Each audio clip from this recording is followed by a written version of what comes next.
This is Investment Perspectives with Brad Kimes. Daily live streaming interactive. Featuring Mrs. Backup. Subscribe, hit the notification, smash the likes. Now, here's Backup Brad Kimes. Come on in.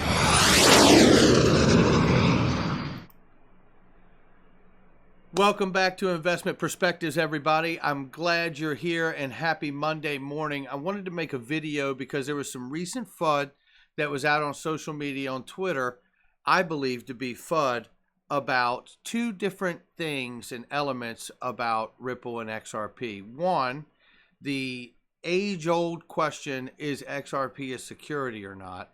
And two, whether the network of validators and running nodes is actually secure enough in the manner of, or safe enough to support itself.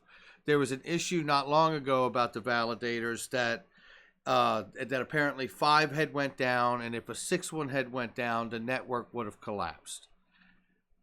David Schwartz has responded to some of these tweets on Twitter and basically has given a little credence to the fact that some of the amendments that he recently put through was to make the network a little more robust, I believe is how he put it. One of the things I want to say about this is that I want everybody to remember, when it comes to the validator nodes, remember this.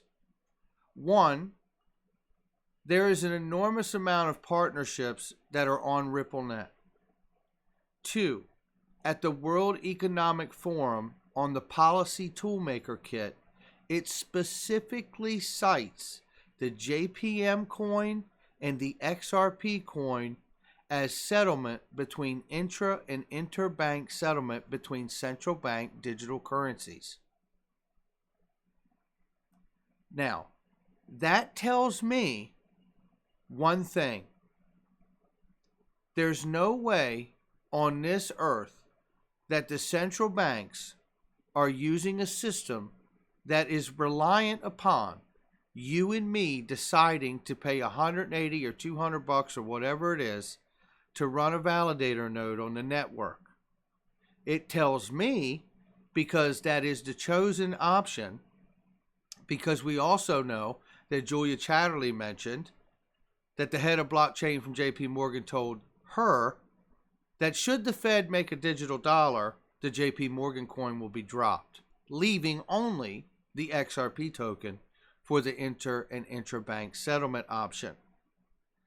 We know also that they are going to make a dollar, the Federal Reserve, because in recent legislation, it has been revealed with great detail that they intend to launch a dollar, and that bill is now introduced on the Senate floor.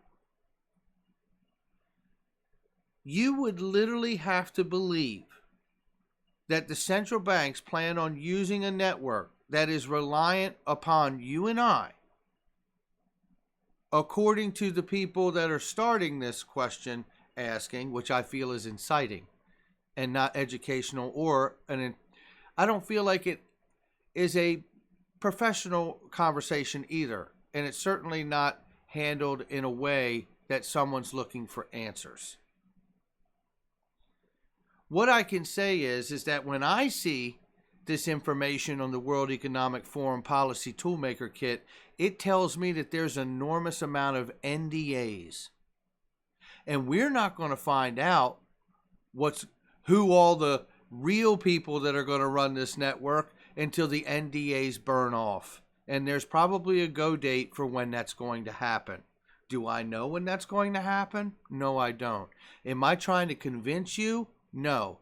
But what I am trying to do is what I do on my channel every day, is stick around to finish the conversation. I would encourage anyone out here finding somebody on social media or elsewhere who is basically inciting a community with the equivalent of yelling fire in a movie theater and refusing to tell you where the exit door is, that person or persons lack an enormous amount of integrity to want to stick around and finish the conversation the way adults do. That much I know. Now, about the security issue, same thing here. Ripple and MoneyGram have a partnership. That partnership had to be filed with the SEC. If that partnership was involved in an unregistered security like XRP, it doesn't happen. Ripple also said that they plan to IPO. They had a fundraising round recently where they raised $200 or $300 million in a fundraising round. That fundraising round had to be filed with the SEC. If XRP was an unregistered security, that don't happen either. We'd Save When has just created the Zoom app for regular retail average personal use. If XRP was an unregistered security, that app is never going to see the light of day.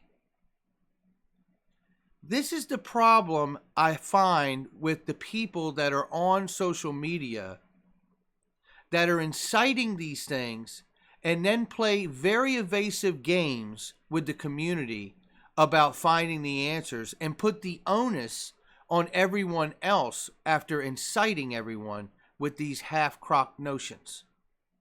I would encourage you again to be extremely wary of anyone who lacks the integrity or the level of adult to be able to stick around and at least attempt to have a complete and open discussion about any concerns when it comes to Ripple or XRP.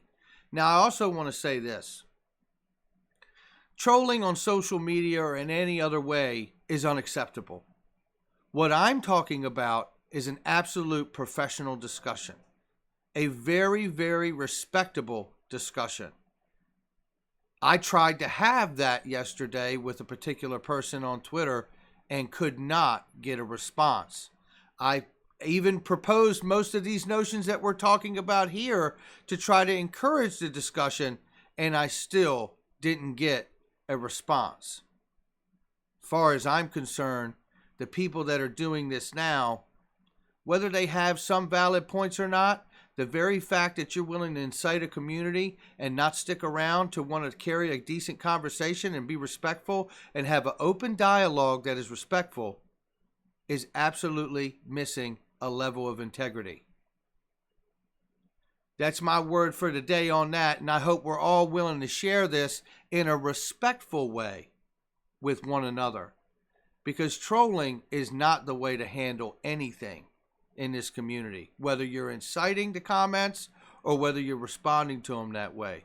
Let's keep it clean, let's keep it respectful, and let's keep moving forward. I want to thank you guys for tuning in. If you like this content, hit the like and subscribe button, and let's keep this conversation moving forward. One thing I do know is I love having conversations and discussions because I don't have all the answers. That's why I have a YouTube channel. And at the very least, whether I know the answer or not, I'll stick around in the conversation to tell you whether I do or not. Thank you so much for being here. I will catch you on the next one. Don't miss the show today at 12 p.m. Eastern, right here on Investment Perspectives.